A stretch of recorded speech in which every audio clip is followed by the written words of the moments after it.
The journey has been a long journey to get to where we are now, which really, truly is amazing. A meeting was called in early 1989 by a number of parents who wanted to start a school for handicapped special children. The idea was that we would provide the very best program that was possible, that we would be cutting edge in the types of therapies that we'd use in our educational approaches. And the school was ready to roll in September of that year. We were up at the Beit in the first year. We had to move the furniture from 2 of the classrooms into the other 2 classrooms because they needed it for groups on Shabbos. So I had to get my friends to move the furniture on Friday afternoons and put it back on Sundays. It was fun. Location was always a challenge. When we moved from the Bayit, we went to the Council of Jewish Women and we had the 2nd floor and it looked like a nice big space. So we made a staff room and we made a director's office and it looked like a real school. And within about a month, the staff gave up the staff room and the director moved into the business office in order to make a bigger physio space. Every corner, every hallway had been turned into a therapy space. So we were always grasping for a little more space in order to do the program that we knew we needed to do. There was a feeling between the therapists and the teachers that every little thing that happened with a child was something that every single person in the school would celebrate. So this is celebratory family feeling to Zorenu right from the beginning. It's something we established as a very tiny school, but it's something that has never left us. Zach had a brother and a sister, and we're starting to notice that he was not developing the same as the other 2. And we go up to the Jewish Women's Council, 2nd floor, and we're saying, what kind of school could this possibly be? And from the time the elevator door opened, it was filled with amazement. There is no limits for these kids. If they have the proper funding and the proper therapies, these kids can achieve amazing things. We had my beautiful baby daughter, Shayna Brooke, or Shayna Bracha, which means beautiful blessing. I knew something was wrong, and after an awful lot of tests, a week in the hospital, they came back with, she's microcephalic, which means her brain is too small, and she's never going to walk, talk, know me as her mother. I went to my doctor and I said, so what are we going to do about this? And he says, I think you should go to Zorenu. Shayna, I would say, she has reached more milestones than I ever thought she would. And it's, I think, because of those early years at Zorenu. There was a volunteer who was volunteering in Maya's class, named Yafi.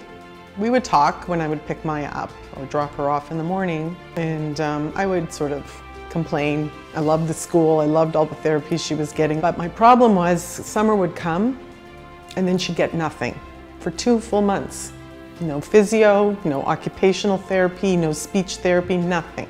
One day Yafi says to me, we have to do something about this, Julie. I'm thinking of opening a camp at 19 and I'm gonna have all the therapies there, whatever you get at Zorenu. And would you send Maya if I did this? I didn't even hesitate. I said, yes.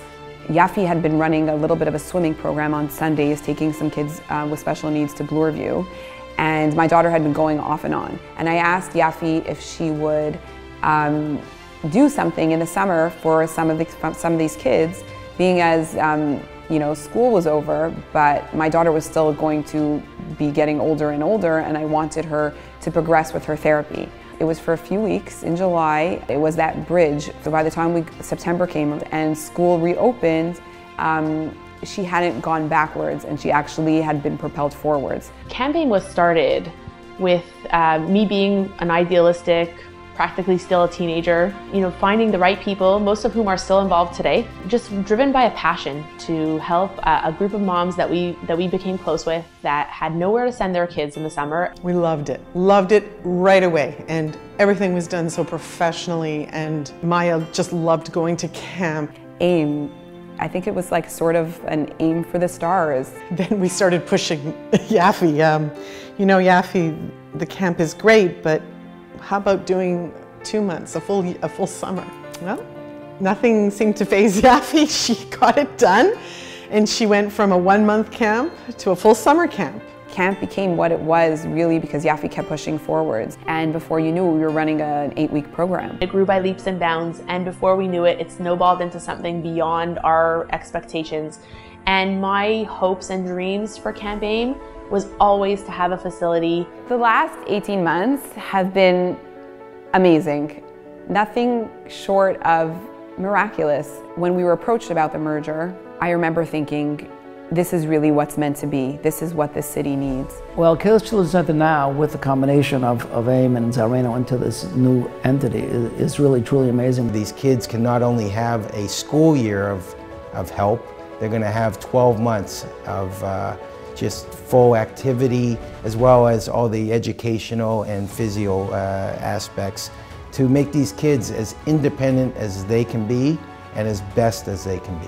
It's been a godsend to us. Taylor is the happiest she's ever been this last 2 years, thanks to Camp AIM, now KCC. The fact that I have somebody that I trust to be with Taylor, and once in my life, I don't have to be there every moment of the day.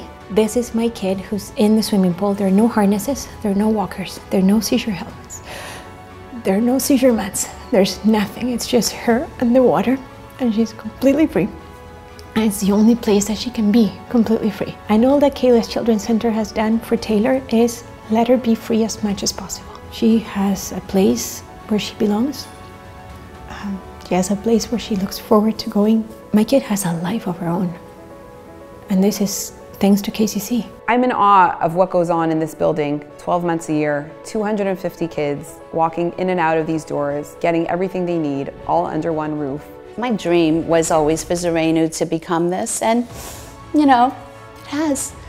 And now other families like ourselves can really reap the benefits of all that it is today. Well, the rest of the world probably views our students in black and white. We see them and we see their souls and what they're able to do in Technicolor.